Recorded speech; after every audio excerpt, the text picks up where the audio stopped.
The European Commissioner for Economic and Financial Affairs, Taxation and Customs Pierre Moscovici called on the EU-28 to be ambitious during next week's Council meeting, when decisions are to be made for the EU's tax havens blacklist. A couple of weeks since Paradise Papers came to light, and after almost 1 year of talks and negotiations after Panama Papers raised the subject for a need of an EU tax havens blacklist in the wake of disclosures of offshore tax avoidance schemes by corporations and wealthy EU citizens and VIPs, the finance ministers of the bloc will have to adopt the list and the sanctions that the third countries will be subjected to. The decision is expected by the Commission to be finalized until the end of the year, as public pressure following the Panama and Paradise Papers leaks is high in Brussels. Speaking at the Panama Papers Committee of the European Parliament, Moscovici invited the EU governments to adopt list and sanctions. I invite member states to urgently adopt before the end of the year the European list of jurisdictions that refuse to reform their tax rules to comply with European standards, Moscovici told MEPs during the Paradise Papers hearing. So far, the EU member states have screened 92 jurisdictions worldwide against a set of criteria meant to measure tax transparency, use of harmful tax practices and cooperation on fiscal matters. However, even some EU member states have not changed their tax rules after EU pressure, while half of the remaining 92 have committed to do so in 2018 according to Moscovici.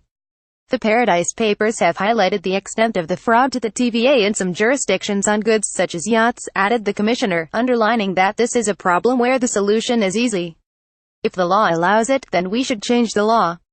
Moscovici to member states apply the new rules, shoulder the responsibility as the pressure towards the EU executive was high and critical from MEPs that questioned the Commission's intentions. Moscovici rather suggested that it is up to the member states to apply the new anti-tax avoidance rules and shoulder the responsibility.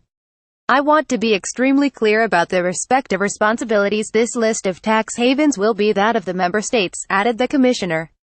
According to Moscovici, the Commission will propose to have strong and dissuasive sanctions, adding that funds provided by the EU budget, the European Bank for Reconstruction and Development and the European Investment Bank could be frozen for countries on the tax haven list. Acknowledging the damaging extent of aggressive tax planning in the bloc, Moscovici tried to convince MEPs that an EU blacklist without EU member stated would not mean that there aren't damaging tax practices in the EU. There are damaging tax practices in EU, but EU tax havens won't be on the blacklist, he said, but this does not mean that there aren't criteria. We can't characterize member states as tax havens, added the commissioner, refusing to comment on Oxfam's tax haven criteria. Can't comment because I am not aware of the blacklist, but Oxfam's interpretation is beyond standards according to the EU executive. However, MEPs suggested that if EU criteria were applied to EU countries, some of them, such as Luxembourg, the Netherlands, Malta and Ireland, would end up being part of the blacklist, dooming the process from its outset at a council level.